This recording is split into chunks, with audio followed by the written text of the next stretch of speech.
Gowthaman tax நண்பர்களுக்கு வணக்கம். ஆடும் வரையாட்டம் ஆயிரத்தில் நாட்டம், ஆடும் வரையாட்டம் ஆயிரத்தில் நாட்டம். இது கவியரசர் கண்ணதாசனோட வரிகள். இதில் பார்த்தீங்கன்னா ஆடும் வரை ஆட்டம் ஆயிரத்தில் நாட்டம்ங்கிறது வெறுமனே ஏதோ ஒரு கேளிக்கை சார்ந்த ஒரு வரின்னு நம்ம எடுத்துக்கக்கூடாது. இதை கல்விக்கான வரியாக எடுத்து பொறுத்து பார்த்தோம்னு வச்சுக்கோங்களேன்.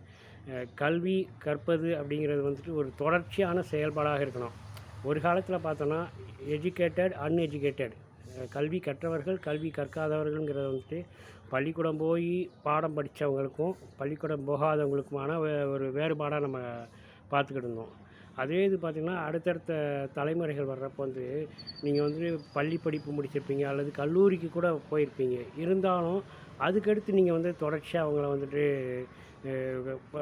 டெவலப் பண்ணிக்கிட்டே இருக்கீங்களா, தொடர்ச்சியான கற்றல் செயல்பாடு இருக்கான்ட்டு. குறிப்பாக பார்த்தோன்னா இப்போ நான் பள்ளி படிப்பு முடிச்சிருக்கேன், நான் கல்லூரி படிப்பு முடிச்சிருக்கேன். ஆனால் நான் இப்போ இருக்க டெக்னாலஜிக்கு ஏற்ற மாதிரி ஒரு ஏடிஎம் வருதுன்னா ஏடிஎம் பயன்படுத்துறதுக்கு நான் பழகியிருக்கேனா, ஒரு ஜிபே பண்ணுறதுக்கு நான் பழகியிருக்கிறேனா, ஆண்ட்ராய்டு ஃபோன் நான் பயன்படுத்த பழகியிருக்கேனா, அதெல்லாம் கணக்கில் வரும். ஏன்டா இப்போது காலத்தில் பெரும்பாலானவர்கள் கைகளில் செல்ஃபோன் இருக்குது. அதுவும் குறிப்பிட்ட ஆண்ட்ராய்டு செல்ஃபோன் இருக்குது.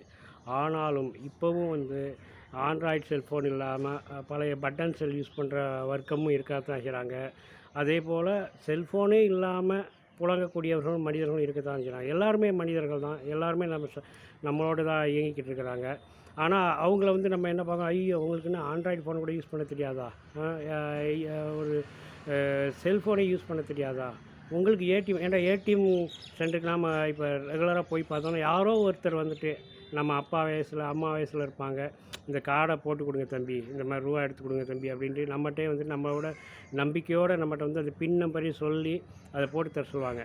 அப்போ நம்ம இந்த கால ஓட்டத்துக்கு ஏற்றாப்போ டெக்னாலஜி வளர்ச்சிக்கு ஏற்றாப்போ நம்மளை நம்ம மேலே மேலே செழுமைப்படுத்தி கொண்டு மேம்படுத்திக்கிட்டே நம்மளோட அறிவை வளர்ச்சி பாதையில் கொண்டு போயிட்டே இல்லாமல் எங்கேயாவது தேக்க நிலைக்கு போயிட்டோன்னா நம்மளும் ஏதோ கல்லாதவர்கள் அப்படிங்கிற ஸ்டேஜுக்கு போயிடுவோம். இப்போது ஏடிஎம் சென்டரில் நிற்கிறவங்களாம் அவங்களாம் 10th முடித்தவங்களாக கூட இருப்பாங்க.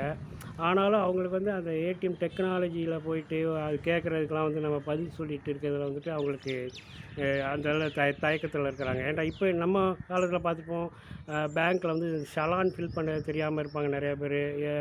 மஞ்சள் கலர் சலானா, ரோஸ் கலர் சலானா, இப்படிலாம் ப்ளூ கலர் சலானான்னு கேட்டுருப்பாங்க. அதையும் பேங்க் ஆஃபீஸர் நீங்கள் அந்த சலான் எடுத்து ஃபில் பண்ணுங்கம்பாங்க. அதையும் நமக்கு எந்தெந்த இடத்துல என்னென்ன போட்டு ஃபில் பண்ணுங்கிறது தெரியாமல் இருப்போம்.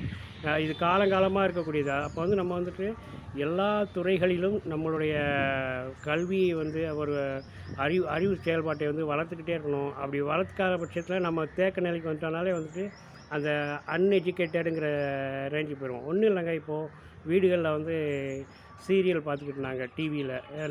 இப்போ பார்த்தோன்னா ஓடிடி வந்துடுச்சு. இப்போ நிறையா பேர் ஓடிடியில் பார்க்குறாங்க, ஆண்ட்ராய்டு ஃபோனில் போயிட்டு அதில் சீரியல் பார்க்குறாங்க. அப்போ இன்னமும் நம்ம டிவி சீரியல் மட்டும்தான் பார்ப்போம், எனக்கு ஓடிடி பார்க்க தெரியாதுன்னா அந்த இடத்துல நம்ம ஒரு நமக்கும் மற்றவங்களுக்குமான ஒரு தலைமுறை இடைவெளி, ஒரு கேப் வந்துடும். அந்த நேரத்தில் நம்மளை ஏதோ ஒரு கல்லாதவர்கள் அப்படிங்கிற ரேஞ்சில் நம்மளை பார்க்குற மாதிரி ஆயிரும். என்னோடய நண்பர் ஒரு ஐடி கம்பெனியில் ஒர்க் பண்ணால் இப்போ ஐடி கம்பெனி சொந்தமாக நடத்திட்டு இருக்கான்.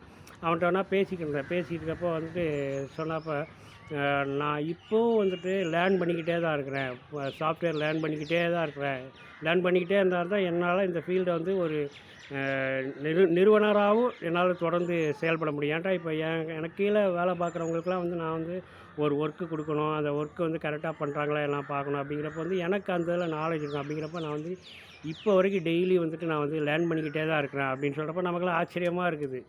இதே தாங்க இப்போ ஒரு எழுத்துத்துறையில் இருக்கேன். இப்போ நான்லாம் எழுத்துத்துறையில் இருக்கேன்னா நான் தினமும் செய்தித்தாள்களை வாசிக்கணும், நிறையா பொது அறிவு சார்ந்த விஷயங்கள்லாம் நான் கிரகிச்சிக்கிட்டே இருக்கணும். அப்போ தான் என்னால் ஏதாவது ஒரு செய்தி எழுதுகிறப்போ அது சார்ந்த நிறையா டேட்டாஸ் எல்லாம் வச்சு நம்மளால் ஒரு தெளிவான ஒரு செய்தியை நம்மளால் கொடுக்க முடியும்.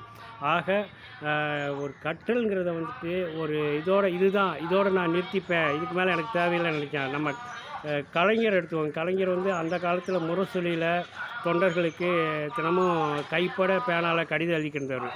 அவரே வந்துட்டு ஒரு டெக்னாலஜி ஒரு டயத்தில் அதிகரித்து வர்றப்போ வந்து என்ன பண்ணார், இப்போது இணையம் வர்றப்போ இணையத்துக்குள்ளே வர்றாரு. இப்போது அவரோட இறுதி காலத்தில் ட்விட்டர் வந்தப்போ ட்விட்டரில் வந்துட்டு எழுதுகிற அட்மின் வச்சு எழுதுறதாவே இருக்கட்டுமே, ஆனால் அவரோட கருத்துக்களை வந்து ட்விட்டர் வழியாக மக்கள்கிட்ட கொண்டு போய் சேர்க்கணுங்கிறதுல வந்து அந்த டெக்னாலஜியோடு சேர்ந்து அவரோட ஓட்டத்தை வச்சுட்டு இருந்தார். அதனால தான் வந்துட்டு அவரோட இறுதி காலம் வரைக்கும் தொண்டர்களோடும் சரி பொதுமக்களோடும் சரி ஒரு விதமான பாண்டிங்லேயே இருக்கிற மாதிரியான இருந்துச்சு. அதனால் நீங்கள் வந்துட்டு கல்வி என்பது ஏதோ ஒரு பள்ளி படிப்போட கல்லூரி படிப்போட முடிஞ்சு போகிறது அப்படின்னு வந்து நீங்கள் நினச்சிக்கிறாங்க. கல்வி கல்ங்கிற வார்த்தை வந்துட்டு கிட்டத்தட்ட வினைத்தொகை மாதிரி தான். நீ கற்றுக்கொண்டே இரு. வினைத்தொகைங்கிறது பார்த்திங்கன்னா முக்காலத்துக்கும் போடணும். சுடு சோறு ஊறுகாய்ங்கிற மாதிரி. சுடு சோறுனா சுட்ட சோறு, சுடுகின்ற சோறு, சுடும் சோறு. ஏன்னா அது மாதிரி வந்துட்டு கல்வியில் இருக்க இந்த கல்லுங்கிற வார்த்தை வந்துட்டு நீ கற்றுக்கொண்டே இரு அப்படிங்கிற மாதிரி உங்களை தொடர்ச்சியாக உந்திக்கிட்டே இருக்கிற மாதிரியானது. அதனால் வந்து நீங்கள் வந்து டெக்னாலஜி எவ்வளோ தான் வர்றதுன்னா நீங்கள் அதுக்காக தயங்காதீங்க. எப்படி ஒரு சாஃப்ட்வேர் வந்து தன்னை வந்து ஒவ்வொரு வருஷனாக அப்டேட் பண்ணிக்கிட்டே போதோ, அதே போல் நம்முடைய மூளையை வந்துட்டு நாம் வந்து அப்டேட் பண்ணிக்கிட்டே இருந்தோன்னா நாம் எந்த நிலைக்கு தேக்க நிலைக்கு வர மாட்டோம். நம்ம எப்பயுமே வந்து அந்த பொது வெளியிலேருந்து நம்ம ஒதுங்க மாட்டோம். நம்மளையும் யாரும் புறக்கணிக்க மாட்டோம். அதனால் கற்றுக்கொண்டே இருங்கள். உங்களுக்கு எதெல்லாம் கற்றுக்கணும்னு விருப்பம் இருக்குதோ, எதெல்லாம் வாசிக்கணும்னு விருப்பம் இருக்குதோ அது எல்லாமே கற்றுக்கொள்ளுங்கள், வாசியுங்கள், தொடர்ந்து செயல்படுங்கள். இன்றைய நாள் உங்களுக்கு இனிதாக அமையட்டும். நன்றி, வணக்கம்.